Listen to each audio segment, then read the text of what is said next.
Just my profuse thanks that I want to give to the viewers, subscribers each and every week. It means a lot to me. You guys keep coming. We'll keep serving. Just keep coming, folks. We're going to keep serving. If you haven't watched the Bailey Pod yet and you're still on the fence, only thing you can do is try. Come on in. But anyway, folks, make sure you guys hit the button, like, subscribe. Make sure you guys also, too, click that button bottom right-hand corner so you can be notified for all new content that will drop throughout the week. Guys, I'm going to go ahead and bring into the show right away my guys tonight. Top right, Harold Bone, Rockton Roscoe News, and my main man, Drew Collins, WTBO. What's going on, fellas? How's it going? Hey, Drew, nice to see you again. Yeah, nice to see you guys. Ready to get into some football here tonight. Absolutely. Fellas, what's going on tonight? Everybody good out there? Everybody good on this Thursday night? Good. Can't complain. Harold, good to see you. How was your weekend? Oh, hey, my weekend was fantastic. I got to see football, and that's pretty much all I did all weekend. Was I went to games and I watched football. Nice. Drew, what about you, my man? Same here. We're here in the playoffs, so got a lot of stuff going on the weekend, and we're doing the same this weekend as well. So just hoping our teams keep pushing forward all the way to state. That's what I'm hoping for. Absolutely, man. Absolutely. Yeah, that's all we can hope for, fellas. All we can hope for. We saw a lot of good football. Last weekend, some teams have bowed out. We know Jefferson bowed out. We know Guilford bowed out, as I just highlighted in the opening. And then Hononegah, bowed out. So again, take nothing away from those three teams there. They had a great season. But we got two remaining. We got two teams remaining. Wish the best to those teams that are still remaining in Belvidere North and Harlem. So guys, we're going to go ahead and get right into the show. I want to dive in first, guys. I want to go over to my Bailey Pod take from the Harlem Mather game last week. So let's go ahead and listen to a little music while we get ready to go over this take here in a second.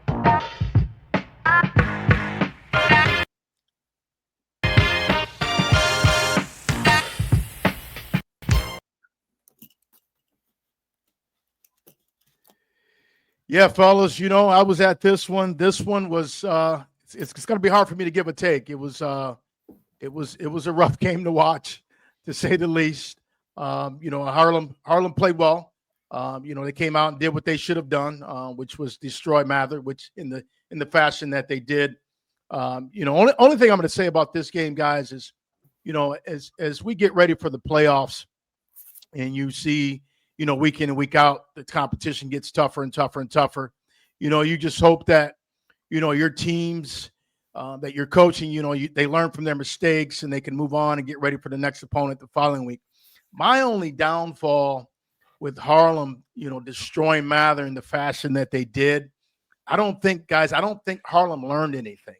And what I mean by that is that, they beat Mather so bad, they had to pull their first team in the second quarter.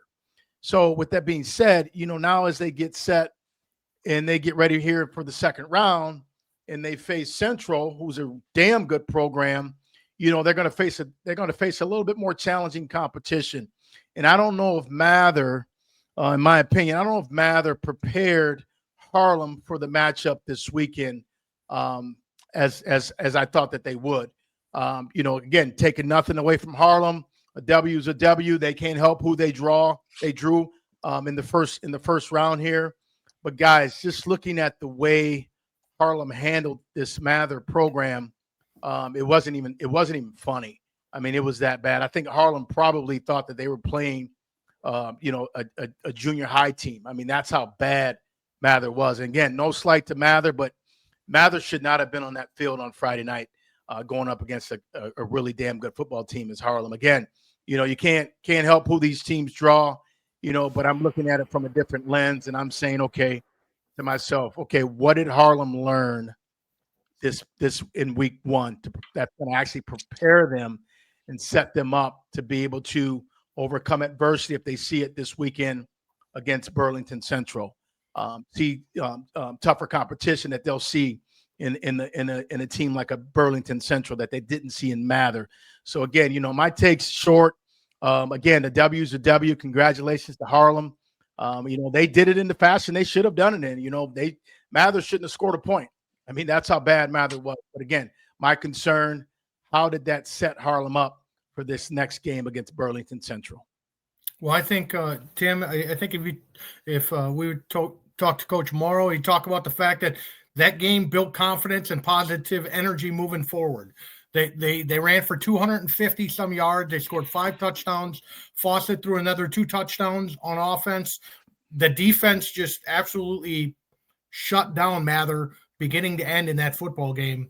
And I think that's what Harlem could take moving forward, is that they feel like that they can positively run the football against another playoff team. Sure, Mather might not have been up to the same level as Harlem, but they did qualify for the playoffs. So they're at least good enough to qualify. And I think Harlem moving forward will be able to use that, especially they're going to need it this week against Central. Central's a fantastic football program. They have been historically, and they are this year. They got a bunch of playmakers on that side of the ball. But I think Harlem should come out of that game with a ton of confidence and be able to a nice bounce back after they lose to North to end the Nick 10 season, to come in to the playoffs and get that huge victory there. I think they'll be able to move forward with some confidence against Central this weekend.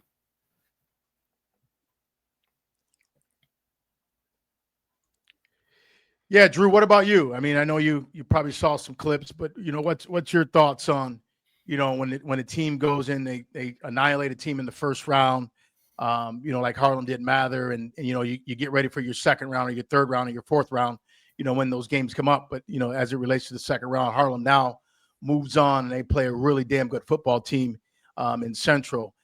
Drew, what's your take on that? As Harlem gets prepared for not Mather, but Burlington Central. Yeah, so I went ahead and took a look at Burlington Central and everything they got going on over there. A couple things popped up to me on their schedule this year, and one of them was that last week they just beat Libertyville 21-17. So they're coming off something totally different. They're coming off of a close game. I wasn't able to watch the game, but 21-17 final score. It's a close game. So 2 different teams here coming in, one with the blowout and one with the close win. We'll see how that fares, and maybe one team will be ready to come out the gates in the first quarter, or maybe they both will be. I'm not sure, but I think it is an interesting take to see here. That one team 21-17 win here in the early playoffs. Is that concerning, or did they just draw a better team than Mather? That's a good question that I don't have the answer to.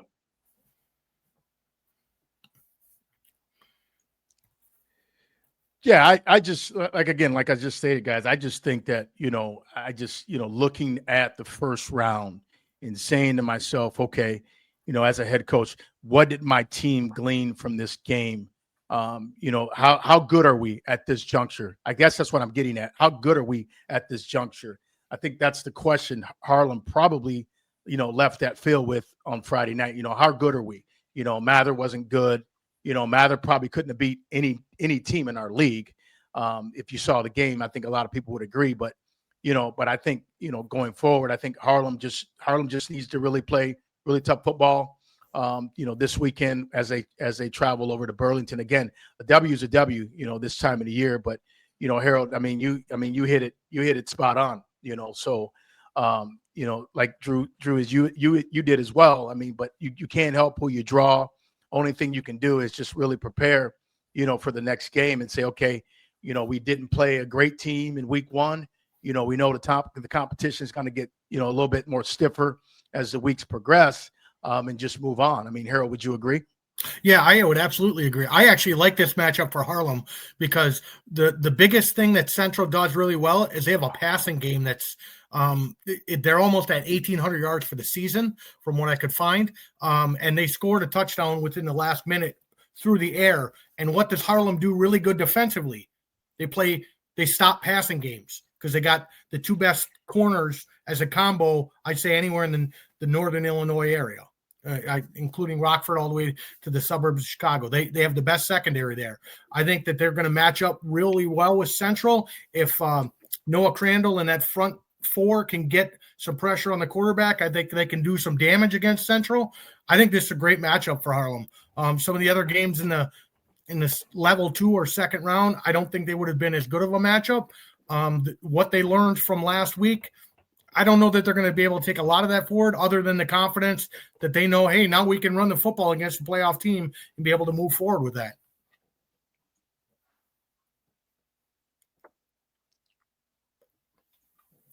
Yeah, I could agree with you more. I mean, just looking how they handled Mather, guys. I mean, it was embarrassing, and again, Harlem actually, I think the biggest benefit for Harlem was basically, coming into this week's game against Burlington, their starters have fresh legs because again, they got pulled second quarter, so when you can actually go up against a team, like a Mather, and just really just handle Mather from quarter one through quarter four, and then you can rest your starters. I think that's huge for my guys. If I'm a head coach, that's huge for my guys going into week 2 or week 3 or week 4.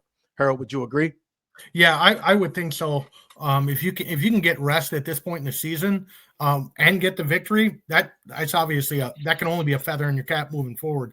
Especially with the weather turning and getting colder, and some of those shots early in the season that you might be able to bounce off of, they're going to hit you. And I'm not a trainer like yourself, Tim, so I don't understand all the ins and outs of the body. But anytime you can take less hits as you get deeper into the playoffs, that's got to be a benefit to you.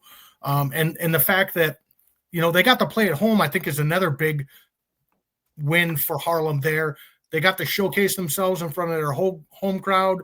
That was a huge thing. I think Coach Morrow and his staff probably learned, as we talked about earlier in the season, what to do in the playoffs to improve themselves. So I think all those things add up to a dominant victory last week, and I think a good opportunity to get another one this week.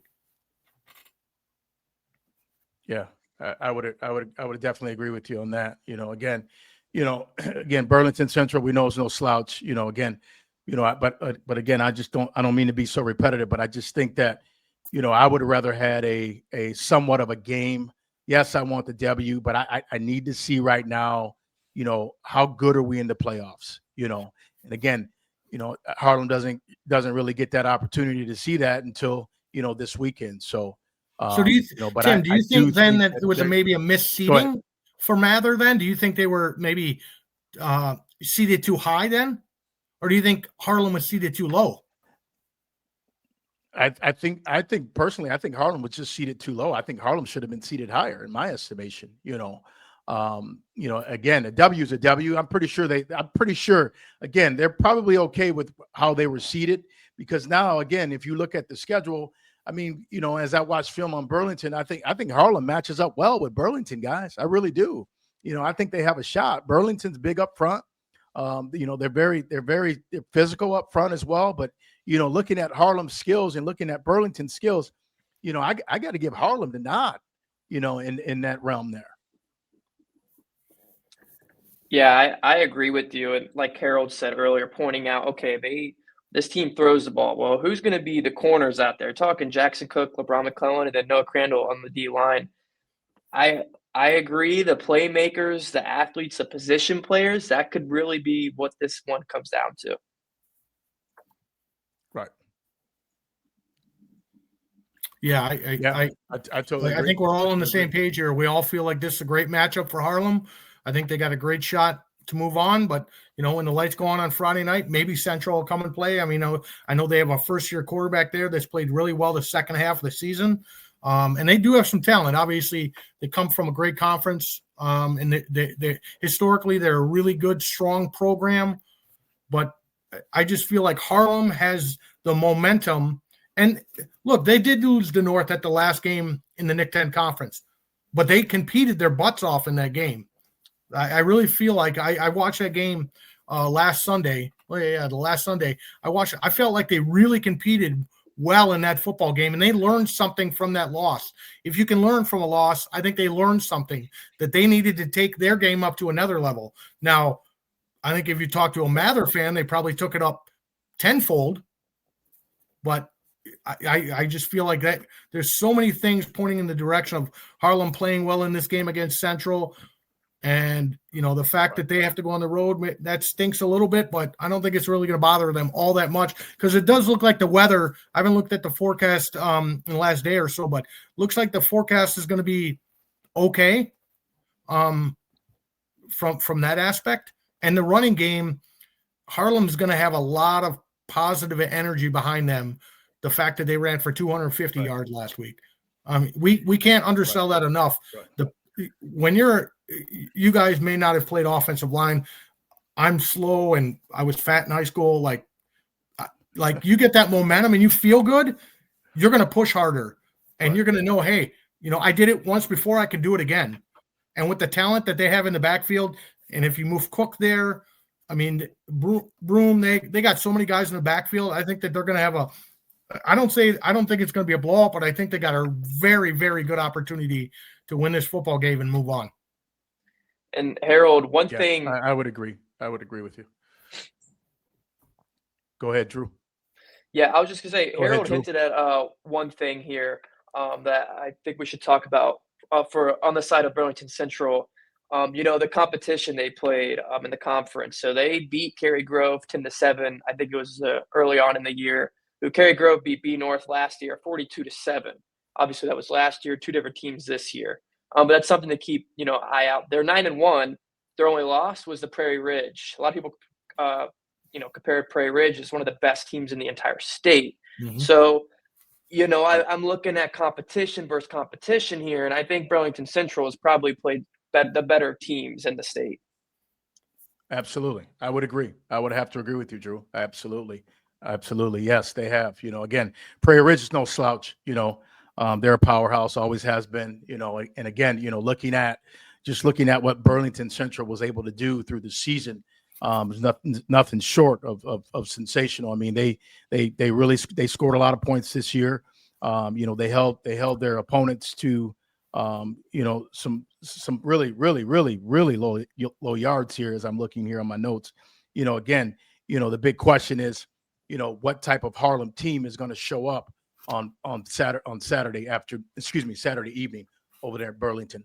Hopefully it's the Harlem that we've been seeing in the Nick 10 that's been pretty much running through the Nick 10. But again, now you go on to the second round, fellas. Everybody's game goes to another level. And that's why my major concern is, can Harlem overcome? Yes, you got a W, but can you prepare this week? Can you prepare for a better team that you're going to face? Is my question. Harold. Yeah, I mean, just looking at that, I think they can. I think they learned something from that Belvidere North game. I think they're going to take that away. I think getting the playoff win for Fawcett as well, I think it's going to help him with his confidence. That offensive line is going to be more confident. The defensive line, they had nearly double digits in tackles for losses. I think they played really well. Now, again, we have to wait a little bit with Mather, and maybe they were seated incorrectly there. But I just feel like the talent and the ability of Harlem on the outside is going to allow the guys up front to maybe play with a little looser, I guess. Right. And sure, their Central's only loss was to Prairie Ridge, who they're rated number 1 in what is it, 6A? Yeah, in 6A. And they do play in a better conference. The Fox Valley Conference is a better conference than the Nick 10 top to bottom. It has been for a number of years. But I feel like Harlem has been tested throughout the season. They played against the best teams in the Nick 10, and they were able to compete. And obviously they beat all except 2 on the season. Yeah, I think it's going to be a good game, guys. I think it's going to really come down to, who's the most physical team on Saturday evening. The team that doesn't make a lot of mistakes is going to come out victorious, because again, as I'm watching film and I'm looking at Central and I'm looking at Harlem, watching some film on Harlem as well. And as I've been watching Harlem all year, I'm just looking at what Harlem can actually expose on Saturday afternoon over there in Burlington. And I think, Harlem really needs to tap into their speed of their backs in Broom. And the other young man, I think if they can do that, and Foster, I think if they can do that, again, manage that ground game and allow Fawcett to actually get hot and do what he needs to do offensively and get Cook more involved and McClellan more involved early in that offense, because you don't want to be playing from behind come playoff time, particularly a really good against a really good team such as Burlington. Yeah, one thing I looked at the stats. So we all talked about how great Harlem's defense was this year. They only gave up 137 points.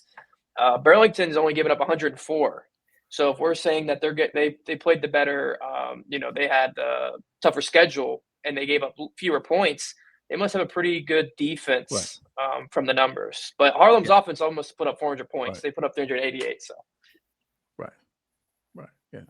I think it's going to be, guys, I think it's going to be determined in the trenches. I really do. I think it's going to be, who has the most physicality all 4 quarters, whose playmakers step up big. I think it's going to come down to that. I don't think it's going to be, a lopsided game by any means. I think it's going to be a really good game. I think it's going to come down to the 4th quarter.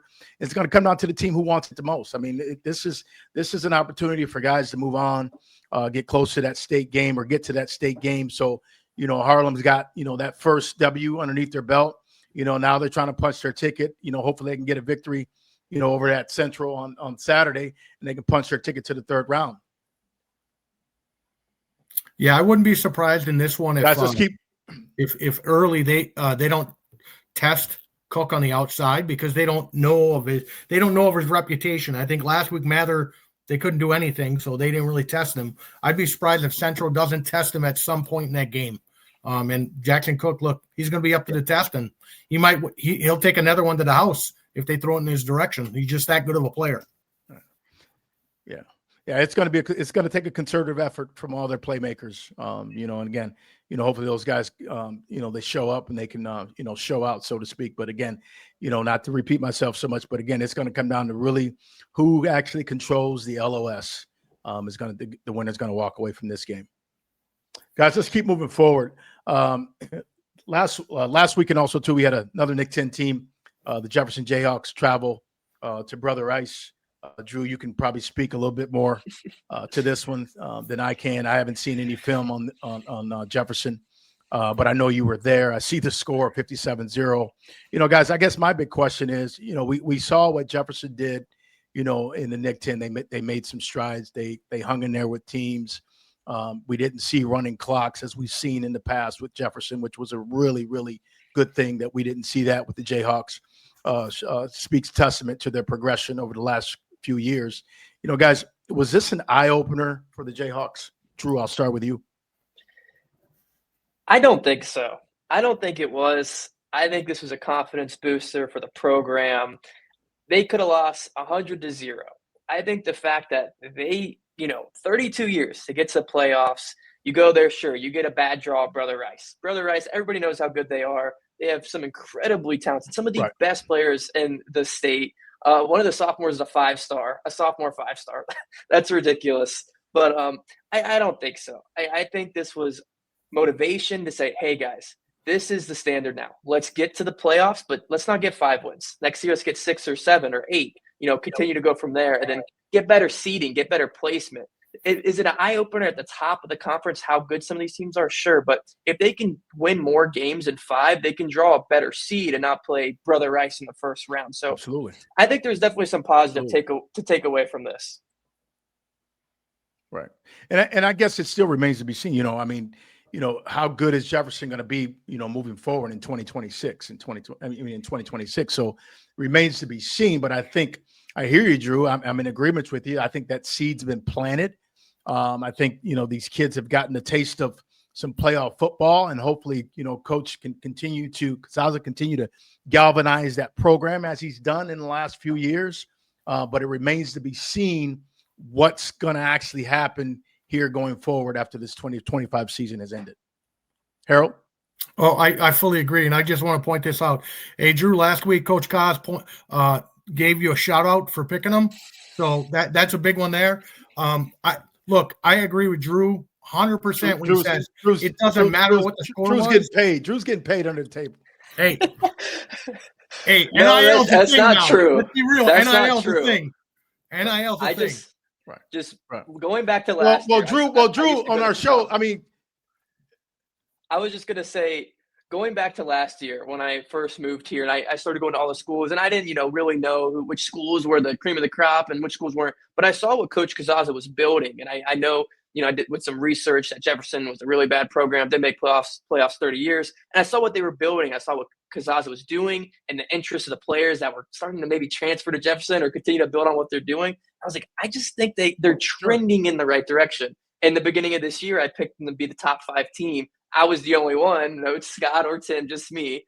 And I stuck with them. I rode with them, and I said it was a bumpy year. They had a couple of injuries and a couple of bad losses, but they hung in there and they made the playoffs. I mean, Drew, you knew something I didn't know, man. Kudos to you, man. Because I'll be honest with you, Drew, I didn't see it coming. I didn't see it coming. And Coach Kazaza, he's big on you, man. He's big on you. He actually had a Drew Collins T-shirt on the other day. I'm just giving it to you. I'm just giving it to you. But no, but I think, guys, all in all, I look back and I look back at the progression that they've made over the last couple of years. And Drew, you weren't really here yet, but Harold, you can probably speak to this as well. But I think he's going to turn that program around. He's kind of already started that. But it remains to be seen now. How consistent, again, I'm going to repeat myself, how consistent can Jefferson be moving forward? I think that's going to be the actual thing that we're all going to be watching. How consistent was this year a fluke? Was the conference really that bad? These are some things that people are already murmuring, but I'm going to give Jefferson the benefit of the doubt. I think he's going to do it. I think he's already doing it. I think he's injecting some really good fuel into that program, getting kids to want to come out, want to play, getting kids to play hard. I wouldn't be surprised in the next couple of years. We saw the transfer portal this year of Jefferson. They had an influx of transfers come over there to Jefferson. I wouldn't be surprised if you see kids wanting to go to Jefferson just to play for Coach Kazaza. My opinion. Absolutely. Who doesn't want to play for a winner? Who doesn't want to play for a great guy? Think about it, guys. He's a young, energetic coach who understands the game. I love his philosophy. He's all about the kids. He knows if he can get to the kids, the W's are going to come, right? You got to as a head coach, you got to get to the kids first. If you get to the kids, then you can start building the program, because the kids are now then after that, what are they starting to do? They're starting to buy in. They're starting to buy in, guys. That's how programs work. That's why these Chicagoland schools are so damn good, because again, they get the buy-in from the players, and he's gotten that in the last couple of years. Yeah, I think it'll be interesting to see what kids do in the transfer portal, if they jump between other Nick 10 teams, or kind of like in Harlem where they got a lot of non-Nick 10 kids. A lot of those kids that transferred to Harlem weren't already in the conference. Right. Yeah. Yeah, I think it's going to be interesting. Real interesting. Jefferson, they need to get a quarterback, because obviously they lose Williams. They got some talent on the outside and in the backfield, but they need to get a quarterback because Williams really played well this year. So the transfer portal, I hate to say it, I think it's going to be a big thing in the next couple of years in between, Nick 10 schools. Oh, absolutely. So, and again, guys, as it relates to, them going over to Brother Rice, I think it was a learning experience for these kids, to see, what a really dominant program looks like.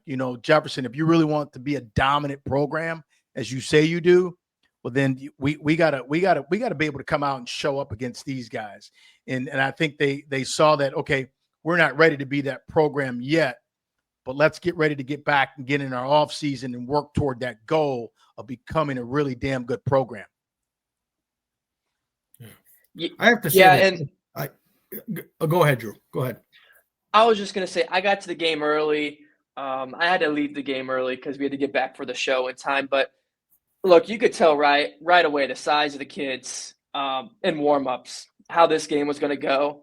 And, Jefferson kids probably, they're realistic, hopefully. And so, I mean, you can see this in this clip right here. I mean, some of the big boys they have, and even their athletes. I mean, these kids are most of them D1 size. I mean, they're huge, but there wasn't any negativity or any doubt or anything on the Jefferson sideline.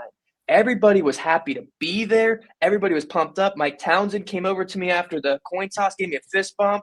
And, it was like it was great vibes. And even after, they quickly got behind, it was still like those kids were there. They were locked in. They were bought in.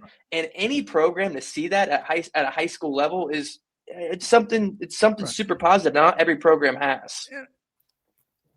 And Drew, to piggyback off you, I think that's what you wanted to see from your guys. You didn't want your guys to see, to get lost in the lights, so to speak. See the big players, lights come on. There's a lot of D1 talent out there on their side on the field.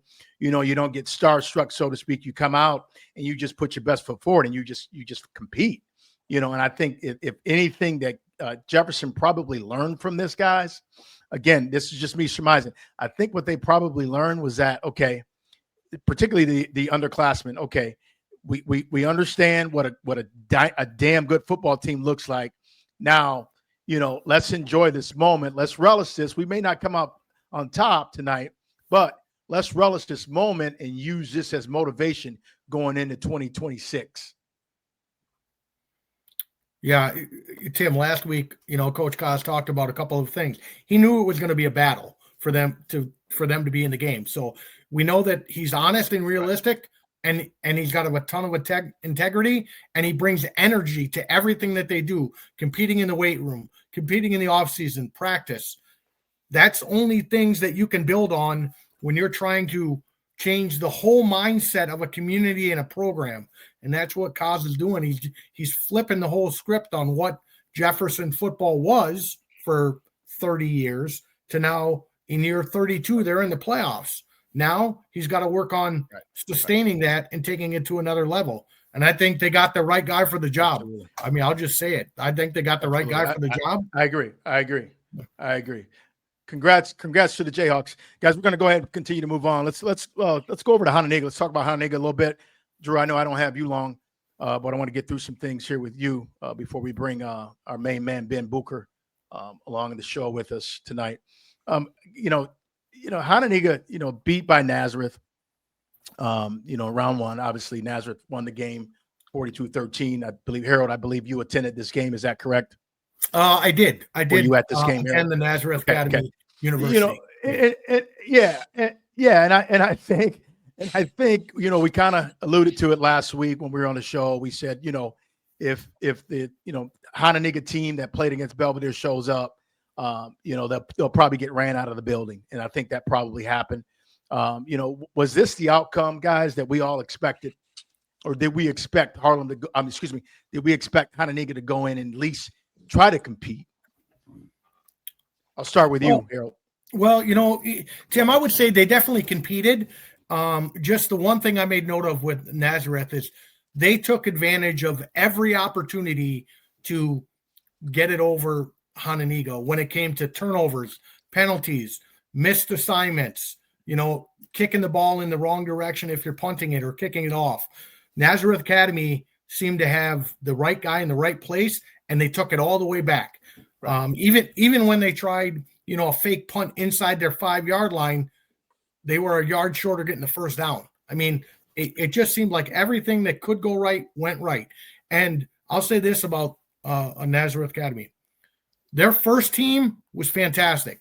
Their second team was as big as their first team. So I'm not sure how they decided who was the starter and who wasn't. I mean, They were just – it was like – and honest to God, it was like a university. It was like a college team.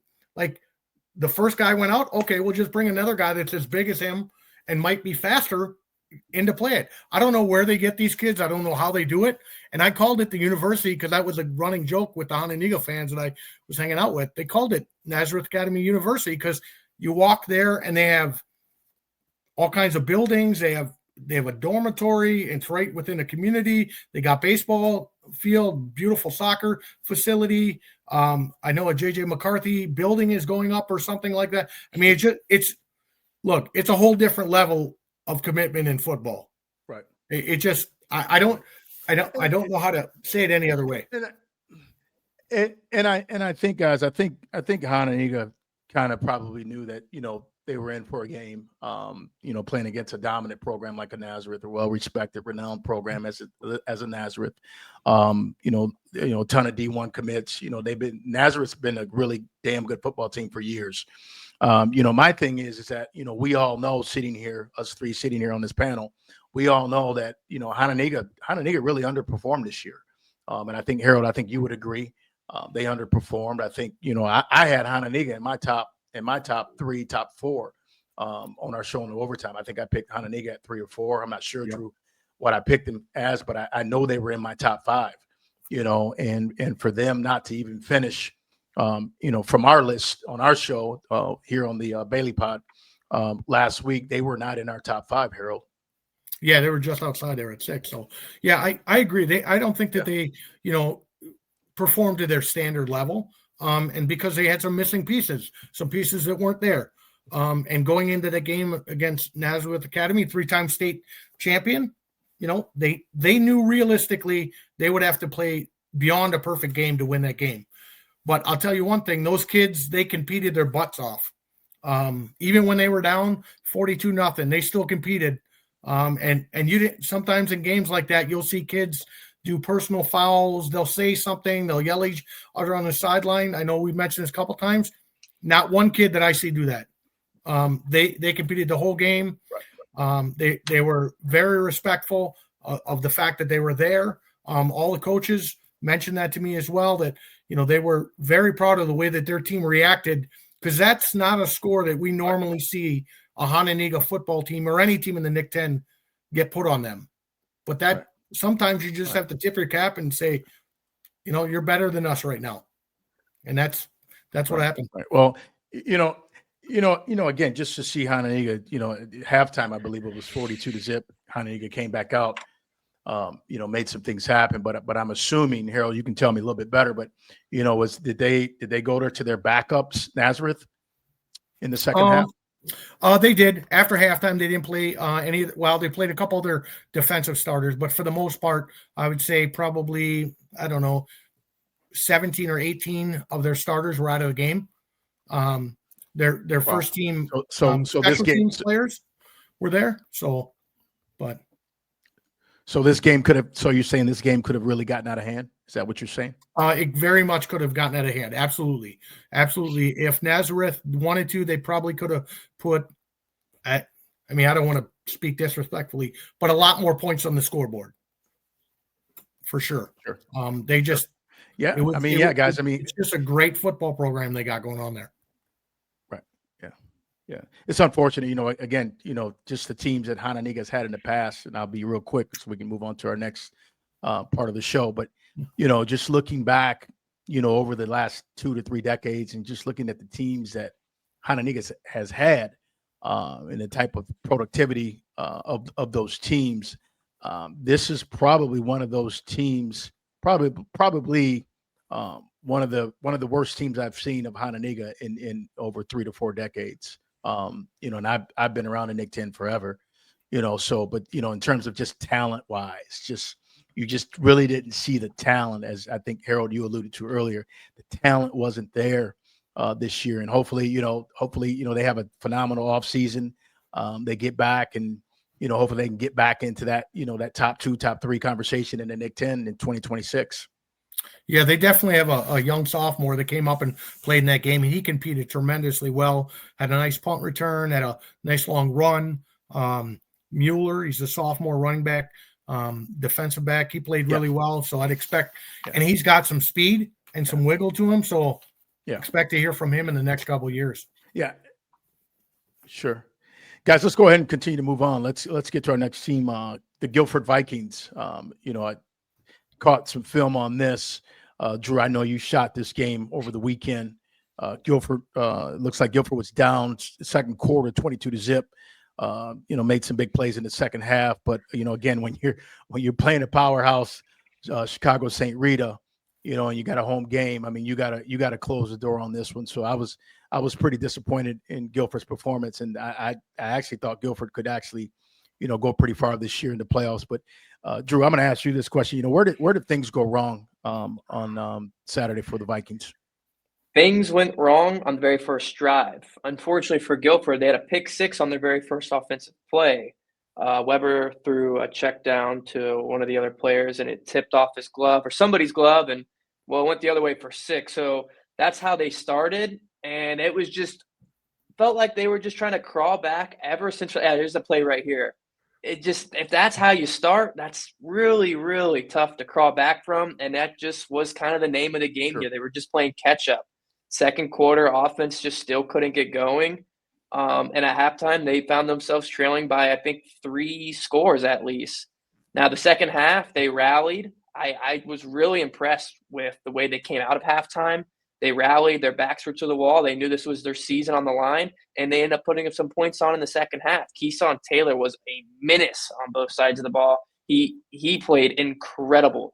And Messiah Tilson, this was the best game I've seen him play since I've been here. So their 2 stars that needed to step up were stepping up in the second half. They were getting them back in this game. Unfortunately, they just ran out of time. That early trail by 20-something points it came back to haunt them. So Chris Porter even got to the end zone late in the game, but like I said, they just ran out of time, unfortunately. Right. And guys, again, that's just something we know.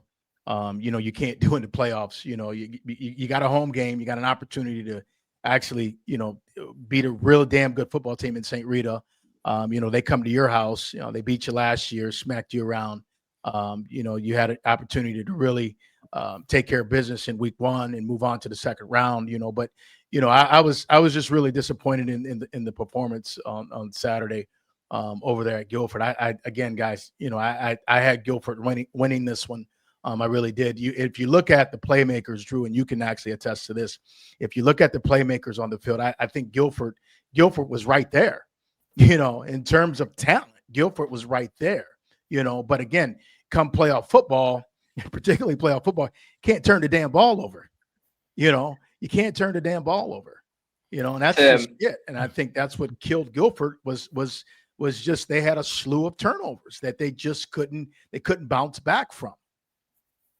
Well, the turnovers plus the fact that what Guilford was really good at this year was running the football with Porter. And if you get behind by that much, you can't run the football as much. You have to throw the football. That played into St. Rita's hands. Obviously, the turnovers then compounded. You don't work anything off of Porter. I mean, it was just a bunch of things that went wrong for them on in that game. And I want to say the defense only gave up 7 points in the second half, and they gave up 23 in the first half, but there was a bunch of turnovers. So I think holding St. Rita to 30 points with all the turnovers was a pretty good job by the defense. And yeah, you were talking about talent-wise. I agree. Keyshawn Taylor, I think, was the best player on that field, and he showed it on both sides of the ball. And Messiah Tilson as well. Every time he caught the ball, man, he was heading towards that end zone, and no one could catch him. So just an unfortunate start for them to go down. I think at 23 is it. Right. It's just tough. And no one on this panel is saying Guilford wasn't a good team this year. We're not saying that. You can't refute that, and I'm not going to refute that. They were a really damn good football team. They had a lot of playmakers. I'm just really disappointed that, those kids don't get to move on and go to the second round, because I know how bad they wanted to actually move on to the second round. But hopefully the underclassmen, what they've learned from this is, okay, all right, we can get back here next year, which is highly likely they can get back because they got a ton of returners coming back. What did we learn from this game? What did we learn? What can't we do?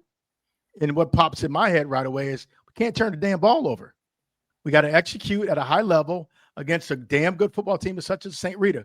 We're not, no disrespect to the Nick 10, but we're not playing some of the weaker teams in our conference. We're playing a powerhouse program in Chicago, St. Rita, which is known for what? They're synonymous with winning. So with that being said, I think if Guilford learned anything from that game, it's, okay, we get back here next year, we got to be better than we were the year before. We got to be better than we were the year before, and we got to execute, and all of our guys need to step up. Because if you look at the stats, I mean, Grayson Weber, 10 for 20. I think he threw 3 picks. You know, that's uncharacteristic of Grayson Weber. You know, he's a phenomenal quarterback. You know, probably the best quarterback in the Nick 10. And he goes out and has a subpar performance as he had on Saturday. They needed him. They needed Grayson to step up, and he didn't. They did. When I saw that score, I was like, okay, you need to show me the 4 teams that beat St. Rita on the season, because that was not a 4-loss team to me. I'm not sure who beat them, but yeah, Guilford, they just made uncharacteristic mistakes. Weber throwing 3 interceptions. I don't know that he threw 3 interceptions in the game his whole high school career other than that. No. I mean, Harold, I just alluded to, that's uncharacteristic of that young man. That's very uncharacteristic of him. I'm shocked that he threw 3 picks. Again, where some of those balls dropped, some of those balls went through the receiver's hands. One was the first one, I believe, he threw it to Baby Beast Mode, and it went off his fingers. He went up, ball got tipped in the air. Boom, DB just did a good job of just getting underneath the ball when the ball was coming back down to the ground, and he ran in and scored. So again, some of those. I mean, I know he wished he could get back, but again, in terms of his performance, the caliber of athlete he is, the expectation that I have for that young man, I mean, he had a subpar moment on Saturday, but I know he'll bounce back. He's a tough-nosed kid. He'll bounce back, but again, they really needed him to step up on Saturday. Yeah, and let's go ahead and continue to move on. Go ahead, Drew. Well, I was just going to answer Harold's question real quick. Talk about who the 4 teams they lost. You didn't see Mount Carmel, St. Francis, Nazareth Academy, and Brother Rice. So some of the best teams in the state are who the teams they lost to. So I just want to answer that real quick. Yeah, I knew that they played in a conference with those teams. I figured it was Nazareth Academy and Mount Carmel. I mean, I figured those 2, but the other. I mean, look, that's Murderer's Row right there. That's a tough. Yeah. That is a tough conference. That is a tough conference. Absolutely. And guys, what I'm actually saying is that when our Rockford schools, when our Nick 10 teams have an opportunity to play these Chicagoland programs, particularly these powerhouse dominant programs, the Mount Carmels, the Brother Rices, the St. Ritas, the St. Pat's, programs that we just mentioned, we got to be able to play with these guys. We got to be able to play with these guys, because that's an opportunity for us to knock one of these teams off and then continue to march through the playoffs and hopefully get to that state game. Boylan did it in 2010, 2011. Not sure who all they played, but again, they got the state twice. So I don't want to hear anymore, oh, we can't play with those teams over Chicagoland area. Bullshit. We can play. We just got to prepare our kids to play. Well, so Tim, it brings up a good point, and I don't want to belabor this point at all, but the fact that you only play a Nick 10 conference against the same teams that you play every single year, so you build your offseason program, you build your team to beat the other teams in the Nick 10 conference, and you don't go out of your conference to compete against anyone, does that hurt you? I know that there were a number of people at the game that I was talking to said, we need to look at that. That needs to take place. Now, how do you figure that out? I don't know. That's an athletic director's job. It's not mine. I mean, the SEC has the same problem, right? They want to add another game in. People are losing their mind. They're gonna have to figure that out. But I do think that in today's high school football, I think that they should play a game out of the conference. Go travel to an away game on a neutral field. Maybe before the season, have a jamboree with some of these teams. Right. I mean, other areas do it. Something, Harold, just to piggyback what you're saying, something needs to happen. Something needs to change. We have too many good athletes for our kids not to have an opportunity to continue, through the playoff journey, getting into week 1, getting through week 1 to week 2, 3, 4, because the 5th game is the final. I mean, that's the state championship, and that's what all these programs, that's what some of these programs are chasing. If you're not chasing championships, then you may want to reconsider your profession, Because again, if I'm a head football coach, my goal, I want to win state titles. I'm going to be straight up with you. I want to win state titles. And it first starts with me. It first starts with me winning. It first starts with me winning my conference. If I'm winning my conference every year, and I'm a top dog in my conference each and every year, and I'm going into the first round of the playoffs and I'm getting my ass kicked, that's what you call a subpar conference, because you're not seeing the level of talent week in and week out in your conference that you run into week 1, week 2. Now, as we open up with Harlem. Harlem was blessed. Let me just say that, fellas. Harlem was blessed to actually draw Mather. I mean, Mather was that bad. Again, my big question is, will Harlem rise to the occasion come Saturday night? Yeah. Yeah, we're going to have to see. This is the last thing I'll say about, having a game outside of the conference. They do it at freshman football, they do it at JV football, and they do it in the youth football programs. Why do you only keep it within the conference at the varsity level? I've had some pretty heated discussions with some people in the Hononegah district, and we talk about that all the time. Like, why is that the case? I don't know what the rules are for the NIC-10 conference, but I think it needs to at least be discussed, and talk with the coaches. Please talk to the coaches, and the athletic directors, and come up with a plan.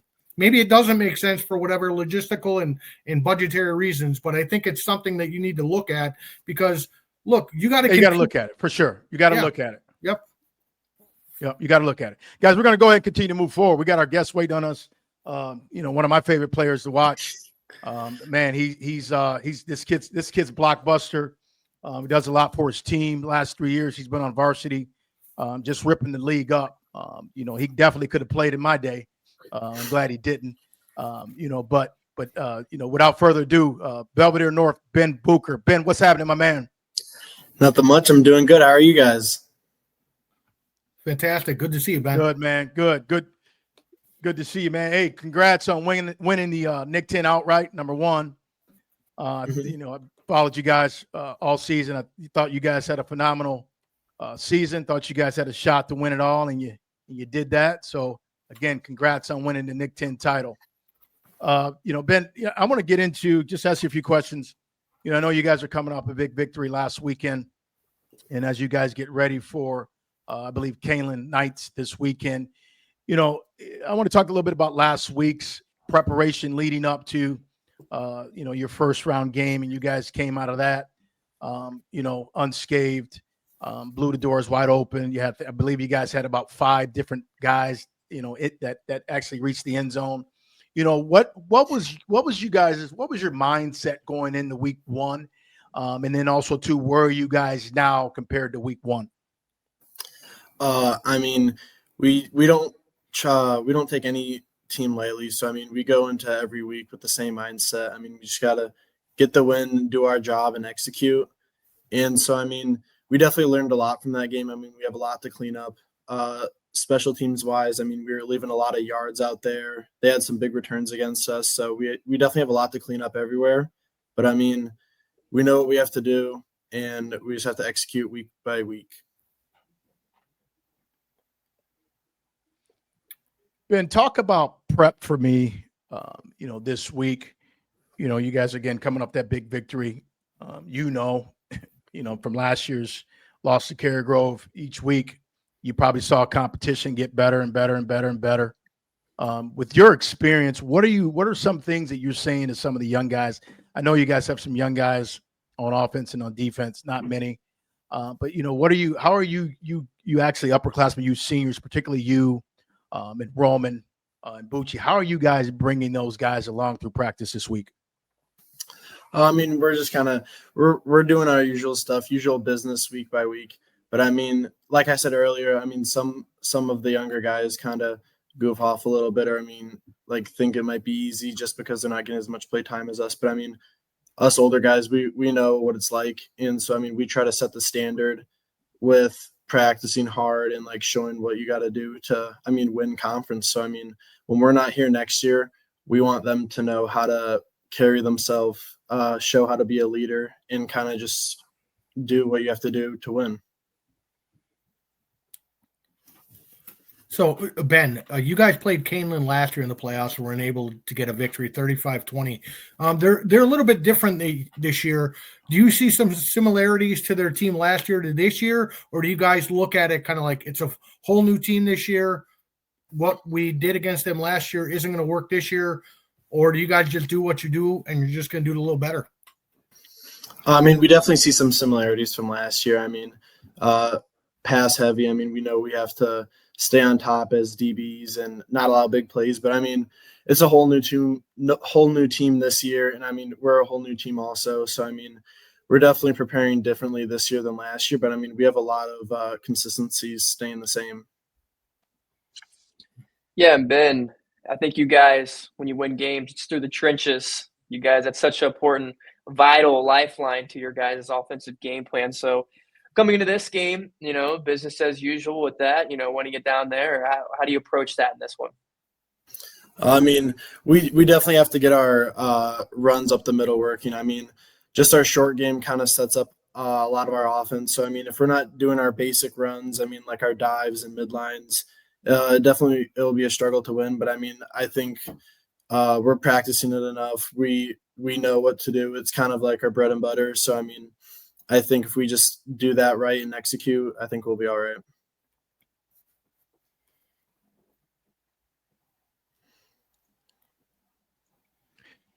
Ben, again, you've had a very successful career, over at Belvidere North. I know you're going to be going over the Air Force, this fall to play.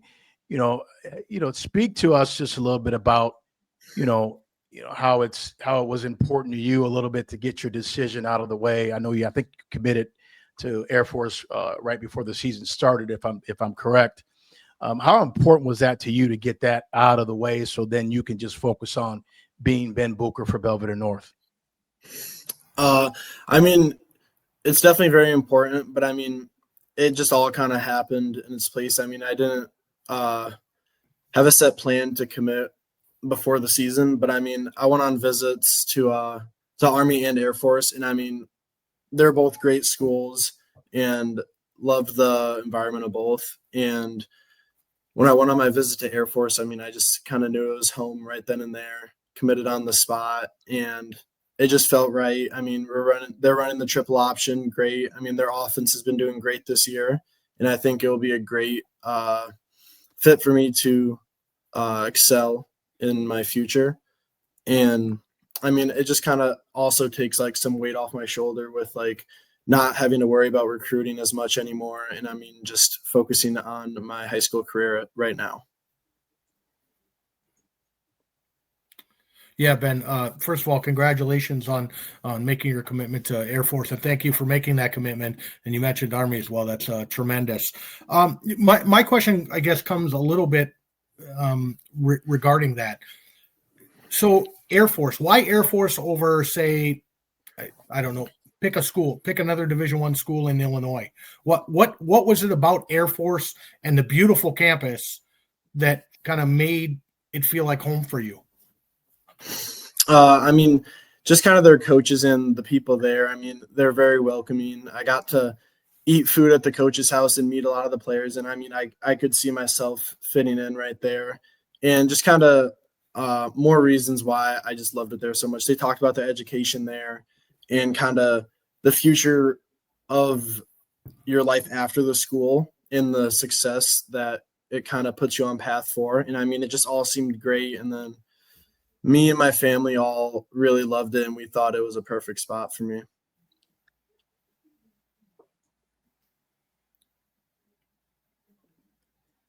Ben, I want to get back to this week. Again, you guys, take care of business Friday night. You move on to the third round. Again, competition gets tougher and tougher and tougher. How important is it for you guys to continue to stay locked in, these next, 3 to 4 weeks to give you guys an opportunity to see if you can get to that state game. Again, I don't like to look too far down the road, but since I got you here on the show, I mean, I know you guys are looking, week to week, taking care of business week in and week out, which is smart, but how important is it to you as a senior to ensure that, your guys are ready each and every week, no matter who you face? I mean, I think it's very important. I mean, a lot of our seniors on our team know that. I mean, we don't have a whole lot of time left in high school, so we're definitely valuing it and making sure every minute we have in practice goes right. And I mean, our coach is also our defensive coordinator, Coach Fagan, likes to say it's like a Big Mac truck going right at you. Can't like overlook it and look to the next team. So I mean, we're just going week by week, try not to get hit by the Mac truck. Ben, we know I defensively like that. B North is I like going to that. bring it. You, Rooney, Roman, you guys are going to bring it for sure defensively. But offensively, I want to talk about kind of the usage. Obviously, throughout the season, some of the bigger games, you'll tote the rock more. And then there's other games where it basically blowouts and, you get less carries. But it doesn't matter because you get 18 yards per carry anyway. But this week, as we start to get deeper into the playoffs, can we see you getting more, getting the ball more out from the backfield offensively? I mean, definitely it'd be great to see, but I mean, each week we just trust our coaches, and I mean, I trust Coach Beck that he'll get me the ball when we need to, and he has a plan for our team to win, and he knows that I'm also both full-time offense and defense. So, and same with Eric. I mean, he tries to limit both of our carries just to make sure that we're still able to give like full effort on defense, because I mean, if we don't let the other team score and we score once, that's a win. So we definitely look more on defensively than offense. So that's kind of why our carries are a little bit more limited. But if we're in a close game, definitely my carries will probably go up. Ben, so obviously you're going to play college ball at Air Force, but you're a multi-sport athlete there at Belvidere North. Previous to this year, you've played basketball and you run track. Are you going to continue to do that the rest of the school year? I'm unsure if I'm going to still be playing basketball this year, but track I definitely still plan to do. I mean, basketball season, I'm just thinking of planning on getting better, trying to get faster, stronger, and just kind of train more towards track season. And then also looking further from that, kind of prepping for my college career at the Air Force Academy, just trying to be the best version of me. All right. I want to clarify something. Did you say get faster? Yeah. I'm not sure how that's possible. I'm not sure how that's possible. He can get fast. Harold, he can get faster. He's got it in him. He's got about another 2 to 3 steps, guys. We ain't seen yet. Mm-hmm, mm-hmm. All right, let's see it then. I want to be watching you on Saturdays. Yeah, absolutely. Ben, before we let you go here, again, you've had. I just keep looking back at your career, man, and every time you get the ball, I get the chills because I know you're gonna pop one. Not too many guys can run with you here in this area, and you get the ball and. I'm at the games and you just do so much when you're out there on the field, offense and defense. A lot of people don't talk about what you do on defense. I'm watching you on defense as well. I like the way you move to the ball. I like the way you flow. I like the way you change direction. I like the way you come up and you put the helmet on folks. What is it about you, Ben Bucher, that allows you to stand out on both sides of the ball as you have been in these last 3 years on varsity? Share that with us. I think a lot of it is just kind of confidence. So, I mean, I've been on varsity all 4 years, and I mean, freshman year, I didn't see the field a lot, but I mean, just being there at practice every day and kind of grinding with my teammates, getting better day by day, I viewed other people as role models, and I saw what they did to be successful. And so, I mean, just kind of growing as a person and as an athlete, just gaining more confidence throughout my career definitely helps a lot. And I mean, now that I'm a senior, I know what I have to do to be successful. I know what I have to do to help our team win. And I mean, just week in and week out, we just got to follow the game plan. I have to do my part and all my teammates have to do their part. Cause I mean, I can't just win the game on my own. I mean, all of our teammates week by week are pulling in the same direction at practice and everything. So, I mean, we all, I think, want it equally. We all want to win equally. Right. And so, I mean, it's just kind of a team thing and wanting to get better personally. Ben, again, when you break these big runs, 40, 50, what's been your biggest run this year so far? I think you've over 80. Is that you had an 80-yard run this year yet? I had a 95 one against Harlem. 90. Okay. Yep. 95. You bust these big runs and, you give your credit to your offensive line. But sometimes I know, as I'm seeing you out there on the field, sometimes it's second effort. You got to make a guy miss when you get an open field. But, how much credit do you owe your offensive line, man? To that has allowed you to be so electric this year on offense the way you've been. I mean, they're doing great this year. I owe a lot of credit to my offensive line, and I also owe credit to like my tight ends, split ends, like Nathan, and also other running backs like Cooper. And I mean, they're just lead blocking for me every play on the outside. And then even up the middle, like my offensive line, each week by week, they take dedication to blocking, and they know what they have to do to help our team win. Again, I'm saying like we all pull in the same direction. If I score or if Roman scores, I mean, that's points on the scoreboard for our team, and it helps us win week by week. So, I mean, just kind of we all know our own role and what we have to do to win as a team.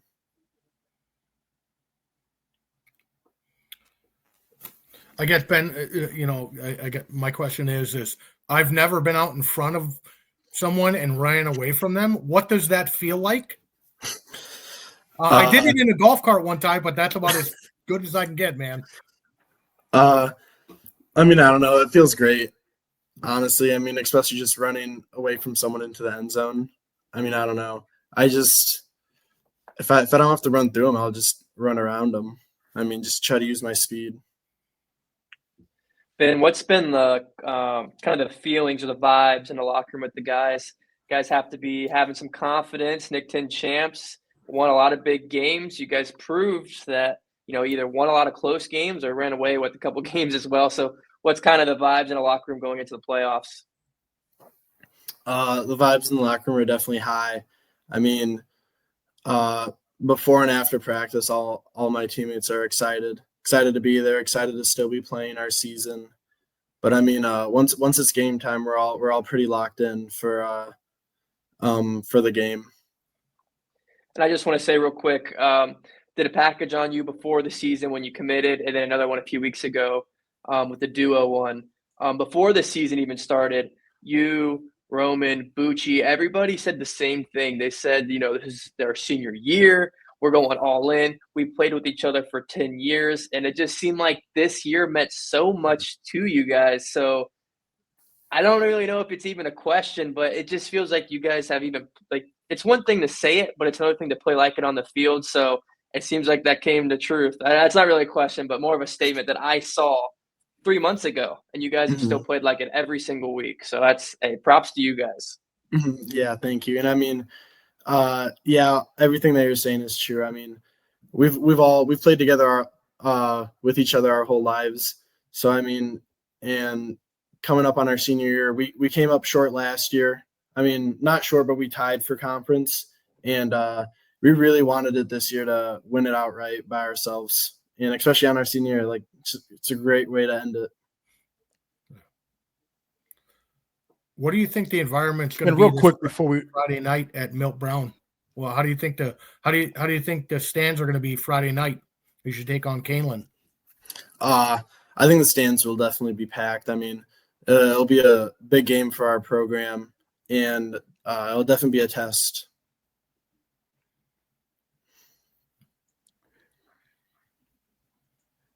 Ben, real quick before we let you go, what can we expect Friday night? Again, Kaneland's coming in, real good program. I had the opportunity to see some film on Kaneland.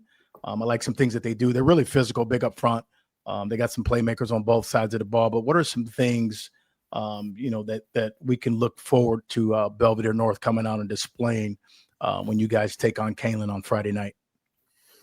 I mean, obviously just executing our triple option offense well. I mean, we have to execute it week by week to be successful. So, I mean, that's one thing that I can say you can expect. And I mean, also just coming ready to play, having energy as a team. And I mean, if we're losing or winning, I mean, I think we'll still have energy playing until the final whistle. So, I mean, I'm just saying we'll be ready. Sure. Well, hey, man, we thank you for taking time to come on the Bailey Pod. Definitely means a lot to me, means a lot to these gentlemen here on the panel as well. Hey, man, good luck, man. Keep doing what you're doing. I've had you've been a treat, man, watching you play, these on varsity these last 3 years, man. I just love to see your growth. I mean, I've seen some growth in the last 3 years, and you're definitely a different dude than when I first laid my naked eye on you. So, that's kudos to your progression, your off-season regime. Keep doing it, man, because you got great opportunity ahead of you.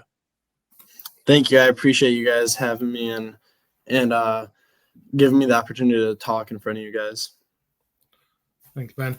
Absolutely. Thank you. Anytime. Folks, Thank Ben you. Bucher, Belvidere North. You can see him in the end zone Friday night. Good luck, Ben. Boy, that is what an Air Force guys. man looks like. Ben Bucher, man. It sounds like. Yeah. And guys, he's so humble. That's one other thing I like about the young man. He's so down to earth. He's humble, good kid. Works his ass off year in and year out. And just has really been he's been really nothing but box office these last 3 years he's been on the field. I mean, would you guys agree? Particularly you, Harold. I mean, Drew, absolutely. You've only had 2 years with him. He's a leader, right? I mean, when you asked him about his offensive line, he brought offensive line, his tight ends, his wide receivers. He brought up the entire offense. That's what a leader does, and that's what a man does, and that's what he did. I'm excited to see him this Friday night. I'm excited to see him at Air Force. I'm excited to see what he does with his life outside of football, because I think he can be whatever he wants to be at this point. I mean, Tim, you've seen the work he's put in. And guys, to be a football player, I can only imagine what he does in the classroom. And guys, he's a high character kid. Coach Beck he's blessed, man. He's a blessed coach to have a player of his caliber, who not just doing what he needs to do on the field, but doing it off the field. Because you guys know as well as I know, it's tough to get into an Air Force Academy. I mean, you gotta have some brains, right? You gotta have some grades. And this young man definitely has all that and some. I think he's going to go on and really do some big things. I really do. And I can't wait to see him on Friday night because, how he's been actually playing just this past year alone.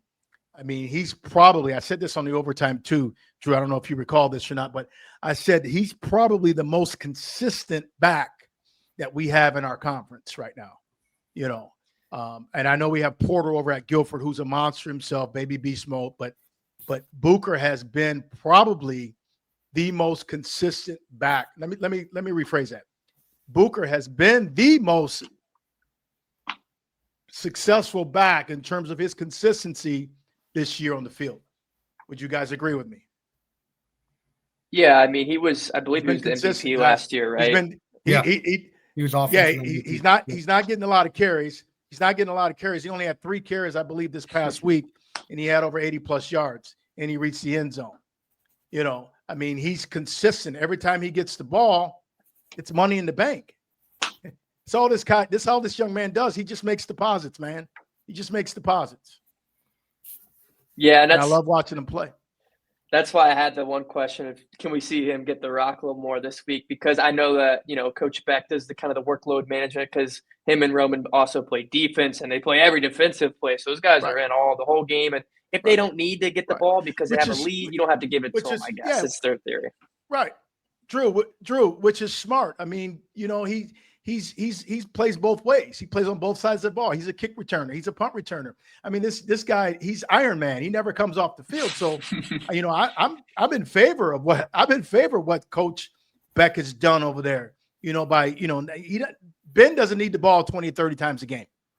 Well, it does help when you got a bunch It- of talented players to go along with them. So, I mean, if you got talent, might as well Absolutely. spread it around and keep your guys rested. Absolutely.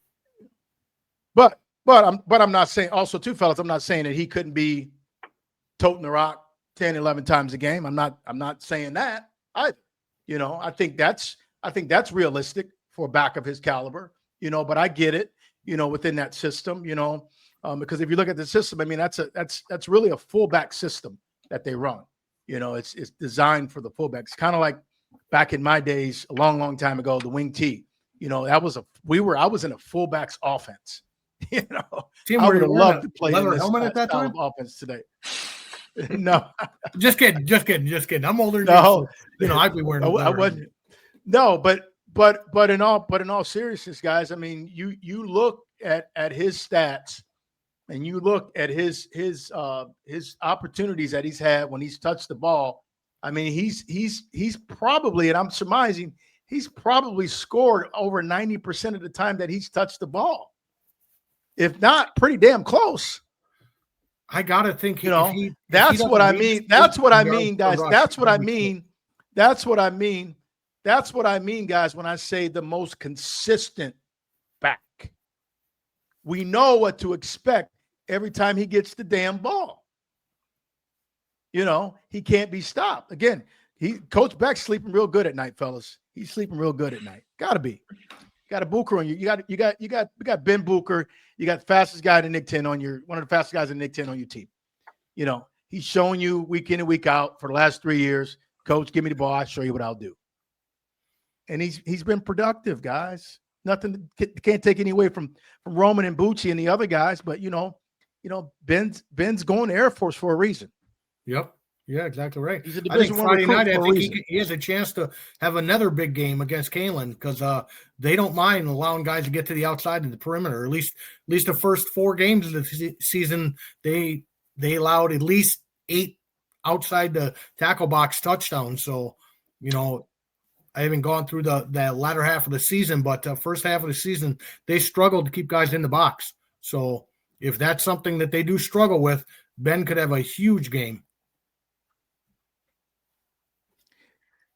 Yeah, and I expect him to. Again, I've seen some film on Kaneland. I'm not too enamored with what they do, but they do some things well. They have some nice size.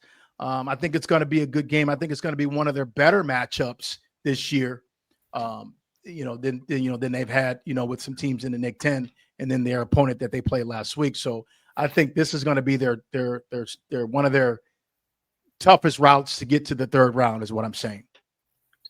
I just want to point out real quick, when I'm looking at every playoff game that I look at with our state line teams, and we play non-state line teams, I always check the opposing team's schedule, and I'm looking at who they're playing. Did they play any teams that I'm aware of from the state line? And Kaneland actually played Rochelle and lost 21-20. Rochelle's a great team. They had a great season. I think Belvidere North beats Rochelle by quite a bit personally. That's what I think. So, not to do football math, because not just how they played one game isn't, doesn't always add up correctly, is what people say. But, they lost to Rochelle 21-20. I'm looking at that and I'm thinking, well, I don't, Belvidere North, I think that game's in their favor if they get that matchup. Yeah, and I think what helps Belvidere North too, guys, the maturity, the returning starters from last year's team, those guys coming back, they've been here before. It's not a new dance, not a new song. They've seen it, and they know how to adjust to it, and they know, and also too, guys, Belvidere North knows how to win. They know how to win games, and I think if they fall behind, if for some reason, if something happens where they fall behind by 1 or 2 scores, I wouldn't be worried about Belvidere North putting points up on the board to try to decrease that deficit. Harold, would you agree? Yeah, I would agree. I'd also agree with what Drew. That was very logical, the way you looked at that with Rochelle. Absolutely the way to look at it. I would think as well. I do think it's going to be a little bit of a closer game, but I do think North's going to be pushed a little bit because Kaneland has played a couple of good football teams close. Right. But Harold, let me interject real quick. you just alluded to something. We were just talking about this earlier in the show about teams that you draw. I think this is what Belvidere North wants. Would you agree, Drew? I think this is what they want. They want this challenge now. That way, if they do get to the third round, they know they're going to face a tougher opponent, but they've had one already, is what I'm getting at. They've had one already. They don't want to run through these next 4 weeks, and not play anybody, and then run into somebody in the state game, run into a monster in the state game, and then get your tails whooped. No one wants that. So I think Belvidere North, they want this challenge, and I think they're going to rise to the occasion. I think that stadium's going to be rocking Friday night, fellas, and I think we're going to see Belvidere North punch their ticket to the third round.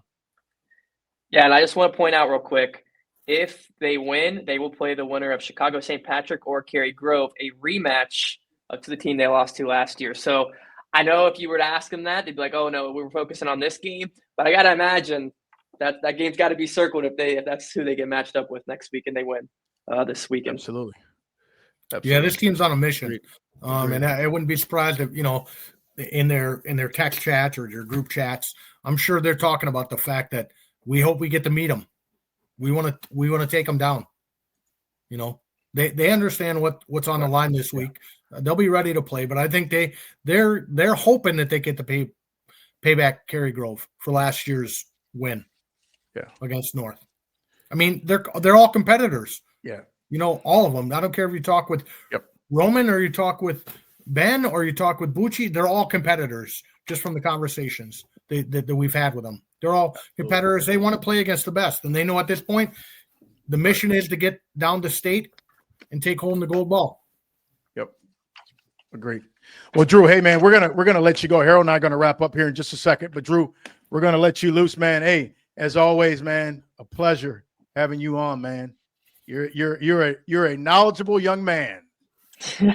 I appreciate that. I appreciate you guys welcoming me on here and really willing to chat football. Anytime you guys want to chat football, I'm down. This is I live and breathe this, so I really appreciate the opportunity to come on here and chat some football. Drew, you make this show a lot better. Go have it. I'll tell Drew, Scott. He does. Harold, he Well, does. hey, Man. I'm only passing along the Drew. knowledge that was given to me. I'm just passing along the knowledge that was given to me, Drew. So, just Drew. Hey, Drew. Now you can go have your coffee with Coach Kazaza from Jefferson. I'm just teasing. yes. Hey, I'll let him know you said that too. All right. Now you can go have your coffee, Drew. No, Drew Collins, everybody. WTVO News, Fox. Catch Drew on the overtime every Friday night. We got a big show coming up this weekend. Make sure you check us out. Drew's always dropping knowledge. Scott as well. I try to do what I can.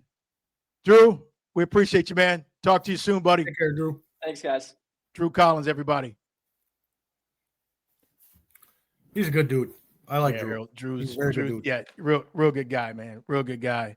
Yeah, Harold. So we got 2 teams left, man. Just to wrap it up here, 2 teams left. Just to do it, just a little quick recap. Harlem traveled to Burlington, man. They got a shot. I think they have a shot. They're just gonna have to do a lot of things different. Again, going back to what I alluded to earlier in the show, about Mather drawing Mather 1. Harlem has nothing to do with the draw. They play who they're assigned to play. Again, my biggest concern: what did you learn? What are you gonna take away from that game? Because each and every game, as coaches, you ask your players, to take something away from this game. What did you take away? What did you take away? And I'm just hoping that they can actually come out hot Saturday against Burlington and really put on a great performance for us.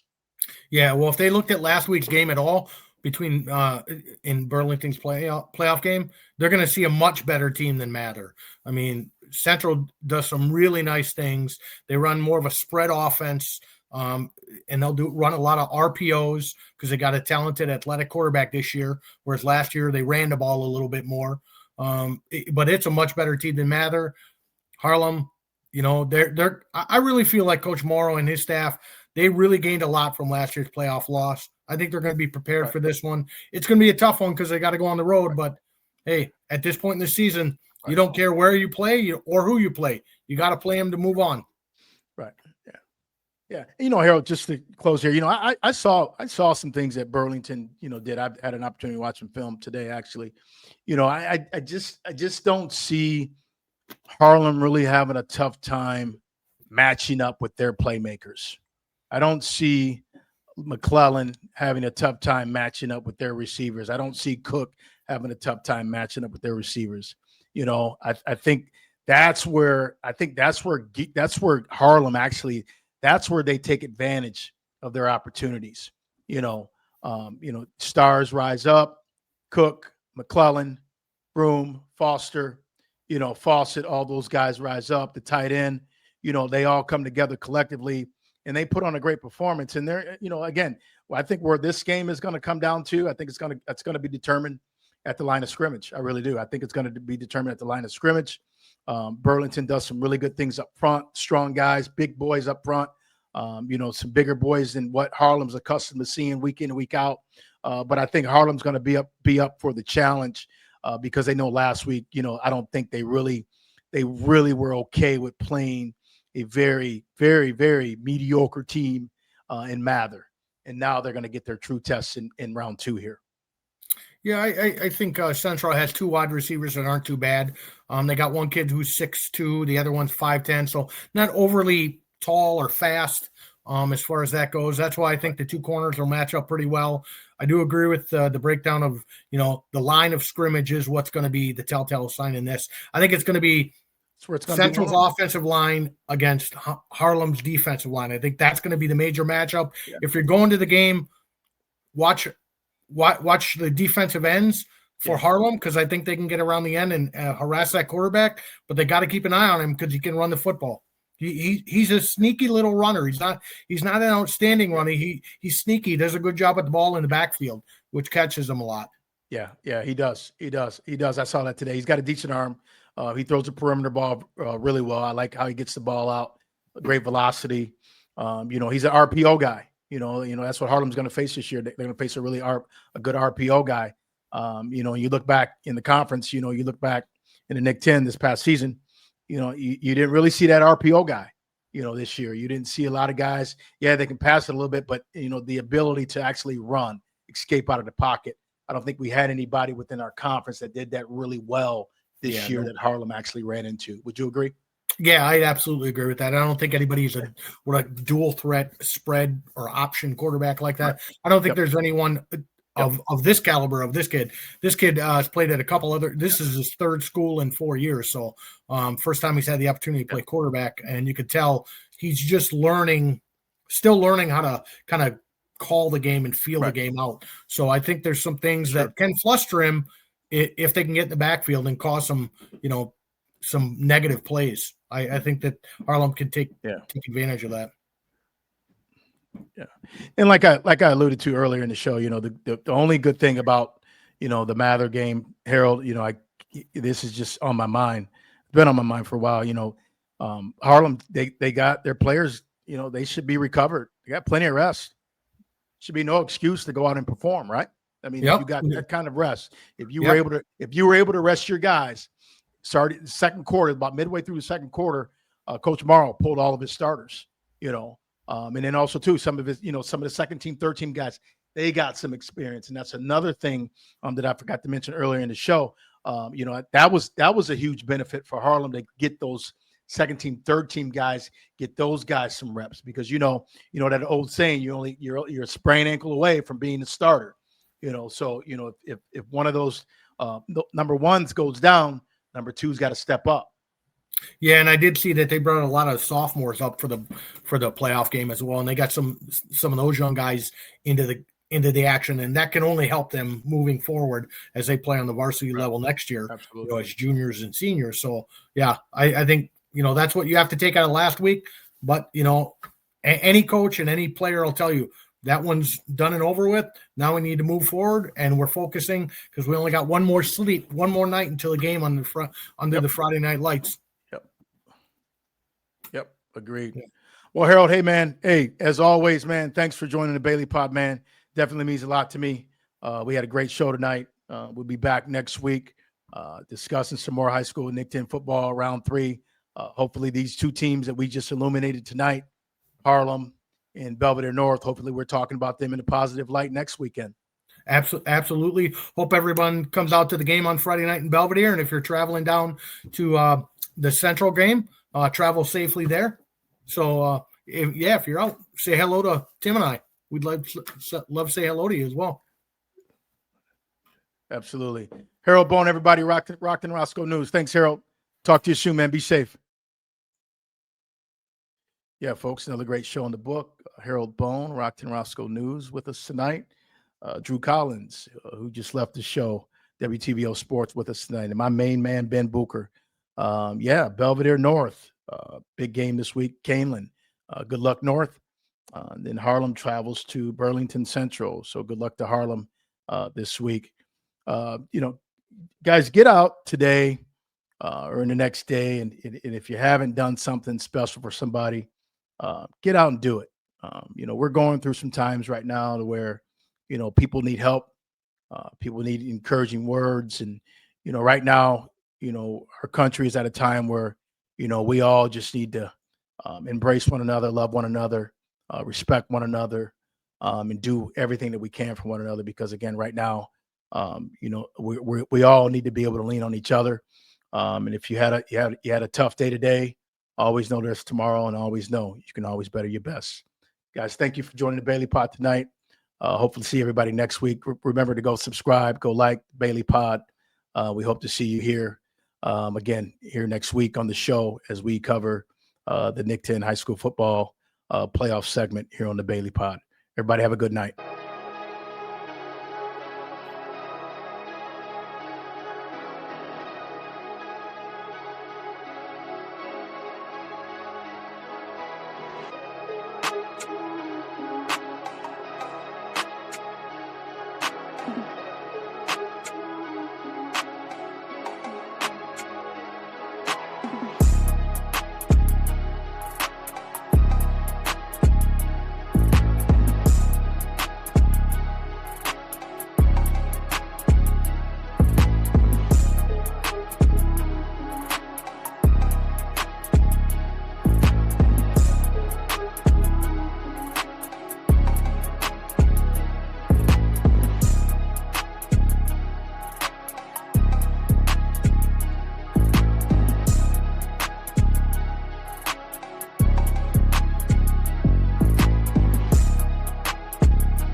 Thank you.